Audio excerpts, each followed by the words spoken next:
नमस्कार, आप देख रहे हैं जनतंत्र टीवी और मैं हूं आपके साथ माधुरी तिवारी। बुलेटिन की शुरुआत करेंगे बड़ी खबर के साथ, जहां लेबनान पर इजरायल का हवाई हमला, इजरायली हमलों से दहला बेरूत के दक्षिण में इजरायल ने 17 हमले किए। बाचोरा इलाके में इजरायली सेना का हमला, इजरायली हमले में कई लोगों की मौत हो गई है। बड़ी जानकारी आपकी टीवी स्क्रीन पर, जहां पर देखिए एक बार फिर से इजरायल ने हमला किया है। बेरूत के दक्षिण में इजरायल ने हमला किया है, 17 हमले किए हैं और बाचोरा इलाके में इजरायली सेना का हमला देखने को मिला, जिसके बाद कई लोगों की मौत हो गई है। यानी कि अब इजरायल एक्शन में नजर आ रहा है, एक एक कर सभी को निशाना बना रहा है।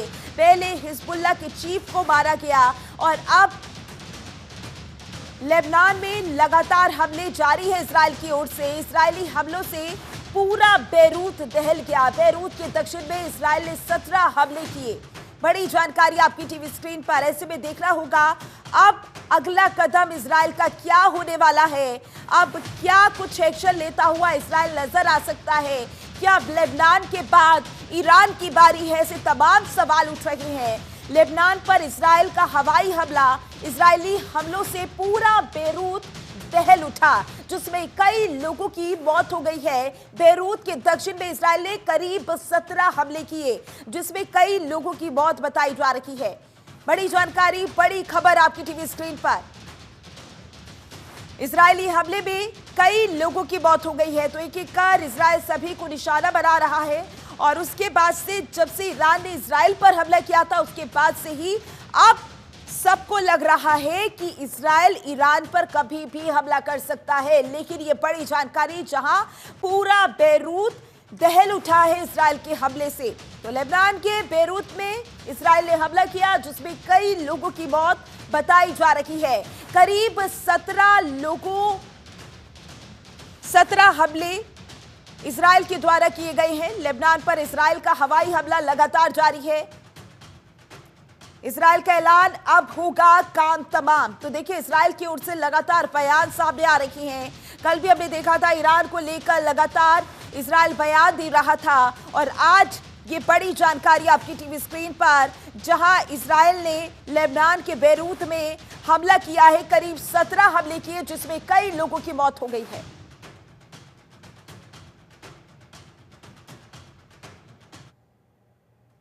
तो वहीं इजरायल लेबनान युद्ध से जुड़ी बड़ी खबर आपको बता रही है, जहां दमिश्क में हसन जाफर अल कासिर मारा गया है। हसन नसरल्लाह का दामाद मारा गया। दमिश्क में हसन जाफर अल कासिर मारा गया है। इजरायल के हवाई हमले में मारा गया अल कासिर। ये बड़ी जानकारी आपकी टीवी स्क्रीन पर, जहां हिजबुल्लाह को लगातार निशाना बनाता हुआ इजरायल नजर आ रहा है। और इस हमले में देखिए, नसरल्लाह का दामाद मारा गया। दमिश्क में हसन जाफर अल कासिर मारा गया है। इजरायल के हवाई हमले में अल कासिर मारा गया। ये बड़ी जानकारी, बड़ी खबर आपकी टीवी स्क्रीन पर। इजरायल लेबनान युद्ध से जुड़ी बड़ी खबर आपको बता रही है, जहां ये युद्ध लगातार चल रहा है। और सवाल ये कि शांति कब स्थापित होगी, कब इस युद्ध की रुकावट होगी। लेकिन ये युद्ध लगातार बढ़ता जा रहा है। लेबनान में एक एक कर सभी को निशाना बनाता हुआ इजरायल नजर आ रहा है। दमिश्क में हसन जाफर अल कासिर मारा गया है। इजरायल के हवाई हमले में अल कासिर मारा गया है। बड़ी जानकारी, बड़ी खबर आपकी टीवी स्क्रीन पर। इजरायल लेबनान युद्ध से जुड़ी बड़ी खबर आपको बता रही हैं, जहां पर देखिए, इजरायल की ओर से लेबनान पर लगातार बमबारी जारी है। तबाही नजर आ रही है लेबनान पर। और अब हसन नसरल्लाह का दामाद मारा गया है। बड़ी जानकारी आपकी टीवी स्क्रीन पर। दमिश्क में हसन जाफर अल कासिर मारा गया है। इजरायल के हवाई हमले में अल कासिर मारा गया है। तो जिस तरीके से इजरायल ने बोला था कि हिजबुल्लाह का खात्मा करके रहेगा, और उसी की ओर इजरायल लगातार आगे बढ़ रहा है। एक एक कर हिजबुल्लाह के सभी लोगों का नामो निशान मिटाता हुआ इजरायल नजर आ रहा है।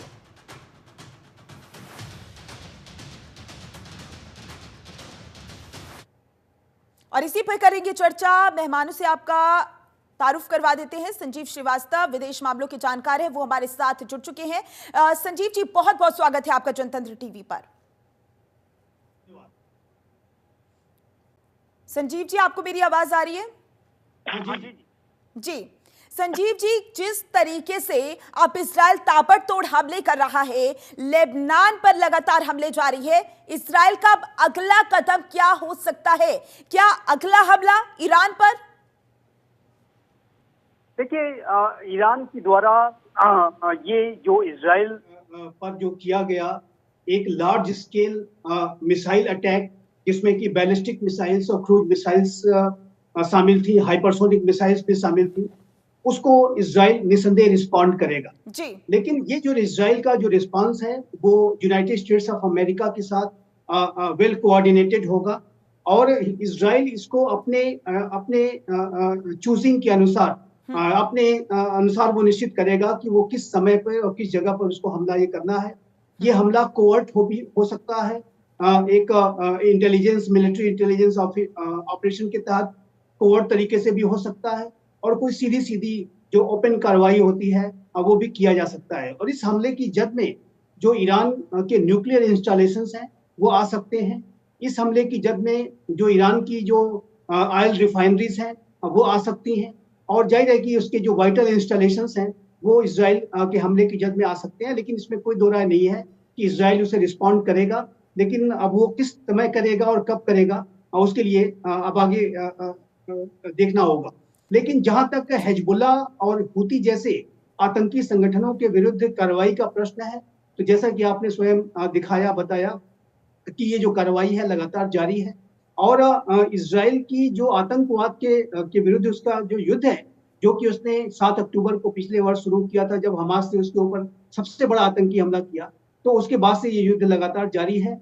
और हमास के समर्थन में ही हिजबुल्लाह भी हमले जिस तरह से करता रहा, अब हिजबुल्लाह को नेस्तनाबूद करने के लिए और उसको पूरी तरह से कमजोर करने के लिए इजराइल की सेनाएं सदर्न लेबनान में घुस चुकी है। हालांकि ऐसी रिपोर्ट्स हैं कि इजराइल की सेनाओं को कुछ कैजुअलिटीज का सामना करना पड़ा है। 8 सैनिक इजराइल के भी सदर्न लेबनान में उन्होंने शहादत दी है।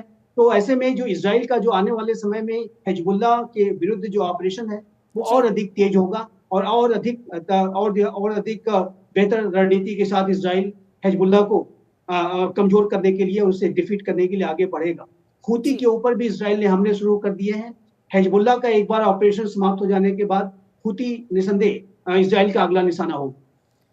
तो ये माना जाए कि हूती अगला निशाना होगा, यानी कि ईरान से पहले हूती पर हमला?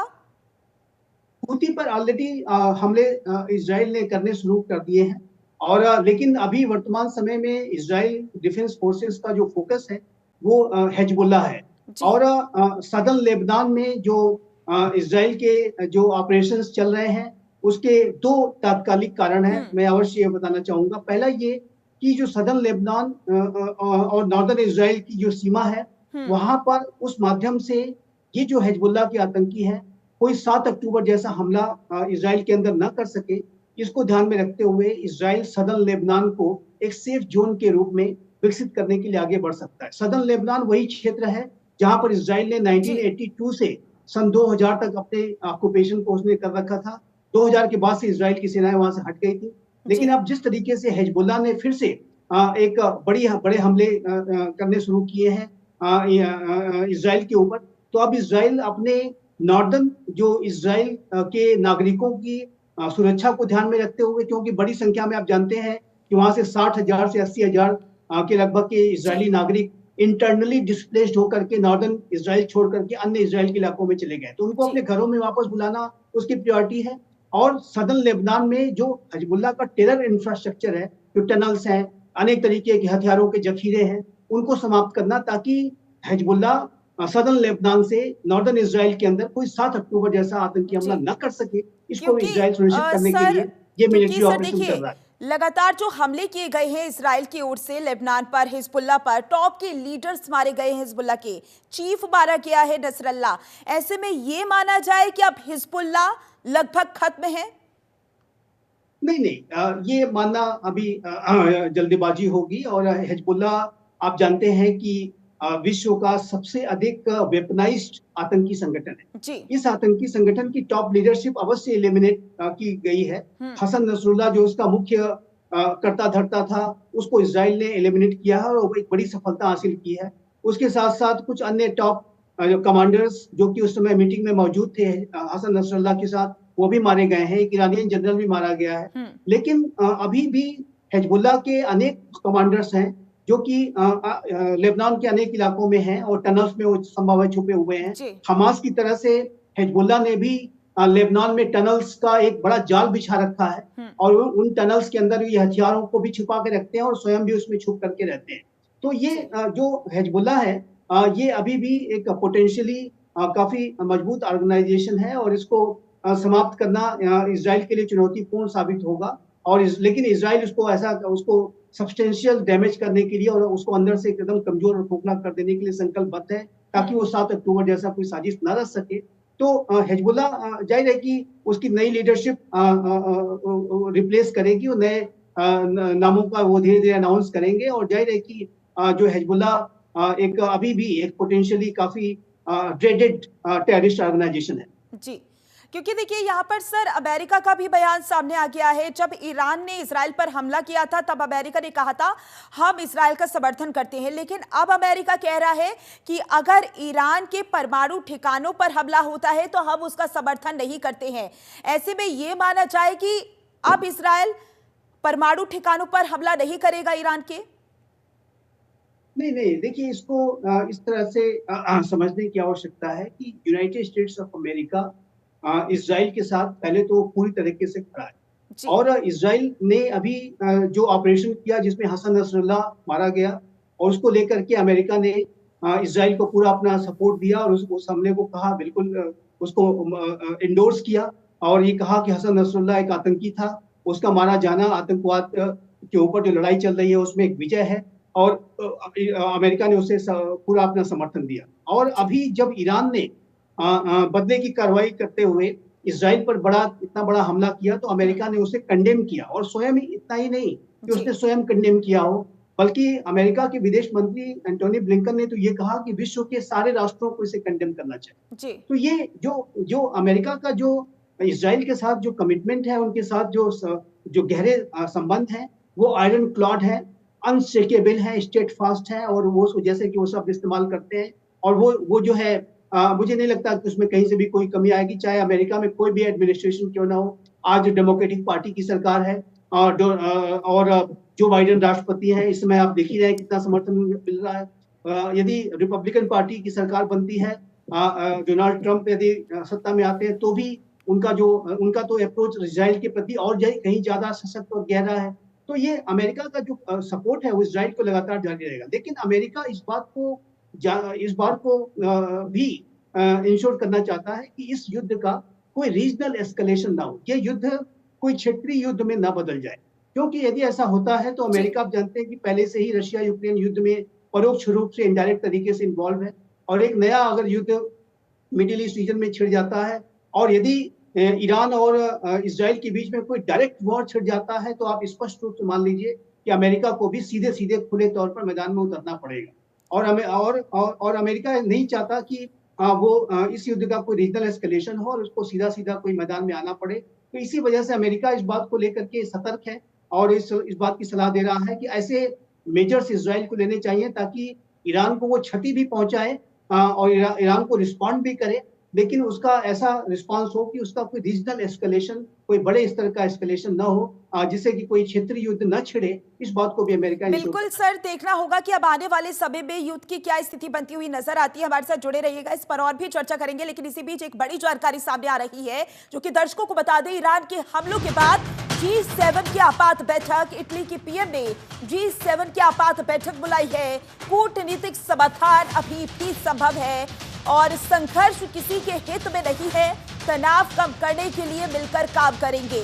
बड़ी जानकारी, बड़ी खबर आपकी टीवी स्क्रीन पर, जहां G7 की बैठक बुलाई गई है और इसी के साथ संघर्ष किसी के हित में नहीं है, ये तमाम बयान अब दिए जा रहे हैं। देखिए, शांति स्थापित करने की पूरी कोशिश यहां पर बाकी देशों के जरिए की जा रही है, लेकिन देखना होगा कि इस युद्ध में शांति स्थापित होती है या फिर नहीं। और इसी बीच एक और जानकारी, जहां अमेरिकी राष्ट्रपति बाइडेन का बड़ा बयान, ईरान पर कुछ और प्रतिबंध लगाएंगे, इजराइल को अपनी रक्षा करने का अधिकार है, पीएम नेतन्याहू से जल्द बात करेंगे, ईरान के परमाणु ठिकानों पर हमले ना हो, परमाणु ठिकाने पर हमले का समर्थन नहीं है, बातचीत के जरिए विवाद का हल हो। बड़ी जानकारी, बड़ी खबर आपकी टीवी स्क्रीन पर, जहां पर देखिए अमेरिका की तरफ से बयान लगातार सामने आ रहा है। एक तरफ जहां वो इस्राएल का समर्थन करते हैं, दूसरी तरफ वो ये भी कह रहे हैं कि बातचीत के जरिए हल निकाला जा सकता है। संजीव जी हमारे साथ लगातार बने हुए हैं। संजीव जी, बातचीत के जरिए विवाद का हल हो सकता है, अमेरिका की तरफ से ये बयान सामने आया है। क्या लग रहा है इस पर इजरायल अमल करेगा या नहीं करेगा? बातचीत करने की कोशिश होगी या नहीं होगी? देखिए, अमेरिका की तरफ से ये जो बयान है ये अवश्य दिया गया है और अमेरिका इस बात को इंश्योर करना चाहता है कि इजराइल को तो अपनी आत्मरक्षा का अधिकार अवश्य है। इजराइल को आतंकवाद के विरुद्ध उसकी लड़ाई करने का जो उसका इम्पेरेटिव है वो उसको आगे बढ़ना चाहिए। लेकिन इस युद्ध का कोई रीजनल एस्केलेशन ना हो, कोई क्षेत्रीय युद्ध न हो जाए। अभी तक ये युद्ध एक स्टेट और नॉन स्टेट एक्टर्स के बीच में लड़ा जा रहा है। इजराइल एक स्टेट एक्टर है और जो हिजबुल्लाह, हुती, हमास ये नॉन स्टेट एक्टर्स हैं और इनके बीच में ये सीधा ओपन वॉर चल रही है। लेकिन जहां तक ईरान और इजराइल के बीच का प्रश्न है तो ये अभी भी इसमें युद्ध की घोषणा नहीं हुई है। हमले जरूर किए गए हैं लेकिन ये अभी भी एक फुल ब्लोन वॉर में नहीं बदला है। लेकिन और अमेरिका ये चाहता है कि ये फुल ब्लोन वॉर में न बदले तो अच्छा होगा, क्योंकि यदि ऐसा होता है तो अमेरिका को भी मैदान में उतरना पड़ेगा और इजराइल के विरुद्ध सीधा युद्ध लड़ना पड़ेगा, जो कि अमेरिका ऐसा नहीं करना चाहता। और इसका जो बहुत ही गंभीर जो परिणाम है वो विश्व की एनर्जी सप्लाई चेन्स पर पड़ेगा। मिडिल ईस्ट रीजन में आई हुई अस्थिरता पूरे विश्व में जो ऊर्जा का जो संकट है उसको पैदा करेगी, मुद्रास्फीति के संकट को पैदा करेगी। इसके ग्लोबल इम्प्लीकेशंस होंगे, बहुत ही सीवियर ग्लोबल इम्प्लीकेशंस हो सकते हैं यदि युद्ध छिड़ता है। तो इसी वजह से अमेरिका भी नहीं चाहता कि वो अभी इसका रीजनल एस्केलेशन हो। एक पहले से ही युद्ध चल रहा है, आप जानते हैं, रशिया यूक्रेन का युद्ध, और इसके बाद यदि यहाँ पे युद्ध शुरू हो जाता है तो अमेरिका के लिए भी एक चुनौतीपूर्ण स्थिति हो जाएगी। इसी वजह से अमेरिका के राष्ट्रपति की तरफ से ये बयान दिए जा रहे हैं कि इजराइल को कार्रवाई करने का हक है, लेकिन ये जो कार्रवाई ऐसी होनी चाहिए कि इससे ईरान को रिस्पांस भी मिल जाए, ईरान को बेफिटिंग रिस्पांस भी मिल जाए, लेकिन इसका कोई रीजनल एस्केलेशन ना हो। और यदि कोई बड़ा हमला, जैसे कोई परमाणु ठिकानों इत्यादि पर अगर हमला होता है तो इसके रीजनल एस्केलेशन के चांसेस ऑब्वियसली बढ़ जाएंगे या उसका रीजनल एस्केलेशन हो जाएगा। ऐसी स्थिति में तो अमेरिका इस बात को चाहता है कि इजराइल का जो रिस्पांस हो वो एक लिमिटेड हो और एक ऐसा रिस्पांस हो कि इजराइल को ईरान को मैसेज भी चला जाए कि इजराइल के ऊपर हमला करने का क्या अंजाम हो सकता है और उसका रीजनल एस्केलेशन भी ना हो। जी सर, आप G7 की बैठक को किस तरीके से देख रहे हैं? क्योंकि जाहिर सी बात है यहाँ पर शांति स्थापित करने की कोशिश बाकी देशों की ओर से की जा रही है। क्या लग रहा है इस बैठक का असर होगा? देखिए, G7 एक बेहद शक्तिशाली और विश्व के 7 बड़े औद्योगिक राष्ट्रों का, लोकतांत्रिक राष्ट्रों का, शक्तिशाली राष्ट्रों का संगठन है और उसकी आवाज को विश्व में जाहिर है कि गंभीरता के साथ लिया जाता है। लेकिन G7 के द्वारा जो भी ये बयान दिए जा रहे हैं उसका ग्राउंड पे अभी कोई बड़ा इम्पैक्ट मैं होते हुए नहीं देखता, क्योंकि अभी भी तनाव बहुत ज्यादा है। ईरान ने एक बड़ा हमला इजराइल के ऊपर किया है, इजराइल उसे रिस्पॉन्ड करने की तैयारी कर रहा है और दोनों के बीच में जो ट्रस्ट डेफिसिट इतना ज्यादा बढ़ चुका है, गहरा है कि अभी कोई संवाद की बातचीत का जो की संभावना अभी फिलहाल तो नहीं दिखाई देती। लेकिन मेरा ऐसा मानना है कि अंतर्राष्ट्रीय समुदाय के जो रिस्पॉन्सिबल राष्ट्र और G7 जैसे रिस्पॉन्सिबल ऑर्गेनाइजेशंस हो, यूनाइटेड नेशंस ऑर्गेनाइजेशन हो, सभी को इस बात का प्रयास करना होगा कि ये जो कॉन्फ्लिक्टिंग पार्टीज हैं उनको बातचीत करने के लिए प्रेरित करें और उनको इस बात के लिए चेतावनी भी दें, सलाह भी दें कि वो इस युद्ध का रीजनल एस्केलेशन न करें, कोई क्षेत्रीय युद्ध में न इसको ले जाए और यही अच्छा होगा। तो G7 अपनी एक धैर्य रखने की और एक ऐसी भूमिका में वर्तमान समय में दिखाई देता है इस बयान के माध्यम से कि वो दोनों पार्टीज को संयम बरतने की सलाह दे रहा है और इसका रीजनल एस्केलेशन ना हो, इसको लेकर के G7 ऑब्वियसली चिंतित भी है। जी सर, जिस तरीके से ईरान ने इजराइल पर हमला किया, 200 से ज्यादा बैलिस्टिक मिसाइल दागी, जिसके बाद ईरान अब ये दावा कर रहा है कि हमने 90% बैलिस्टिक मिसाइलों को हवा में ही मार गिराया। ऐसे में ईरान कह रहा है कि हमने बहुत नुकसान किया है इजराइल का। तो यहां पर समझ नहीं आ रहा है कि इजराइल का नुकसान हुआ है या फिर ईरान की जितनी बैलिस्टिक मिसाइल थी वो हवा में ही खत्म हो गई है। मतलब क्या स्थिति बनती हुई नजर आ रही है? क्या अब इजराइल इतना सक्षम पूरी तरीके से हो गया है कि अब पूरी युद्ध की उसने तैयारी कर ली है और ये आत्मविश्वास उसके हमले में नजर भी आ रहा है? सर देखिए, ईरान के पास बैलिस्टिक मिसाइल्स हैं, क्रूज मिसाइल्स हैं, ड्रोन्स हैं और हाइपरसोनिक मिसाइल्स भी हैं, जो कि आवाज की गति से 5 गुना तेज ट्रेवल करती हैं और बहुत ही क्विक समय में वो हमला कर सकती है। और ईरान ने अभी इस हमले में अपनी बैलिस्टिक मिसाइल्स और हाइपरसोनिक मिसाइल्स का इस्तेमाल बड़ी संख्या में किया है। जो अप्रैल में ईरान ने हमला किया था उसमें उसने ड्रोन्स वगैरह का ज्यादा इस्तेमाल किया था, लेकिन इस हमले में एक बैलिस्टिक मिसाइल्स और हाइपरसोनिक मिसाइल्स का इस्तेमाल किया गया है, जो कि जाहिर है कि एक बड़ा ये हमला था, एक सीरियस जो अटैक था। लेकिन ऐसा लगता है अभी तो जो तथ्य सामने आए हैं कि ये जो हमला और इस हमले को रोकने में जो इजराइल के एयर डिफेंस सिस्टम्स, जिसमें कि एरो 2, एरो 3, जो डेविड स्लिंग्स और आयरन डोम का जो इजराइल का जो multi layered air defence system है, उसने अच्छा काम किया है और इस हमले को रोकने में बड़ी सफलता पाई है। साथ ही साथ यूनाइटेड स्टेट्स ऑफ अमेरिका ने पूर्वी भूमध्य सागर में अपने गाइडेड मिसाइल डिस्ट्रॉयर्स को भी तैनात कर रखा है। फाइटर जेट्स भी यूनाइटेड स्टेट्स अमेरिका के थे और अमेरिका के जो बेसिस हैं वो भी एक्टिव हुए जॉर्डन इत्यादि में। और अमेरिका ने भी इस तरह के हमले को रोकने में एक बड़ी भूमिका निभाई है।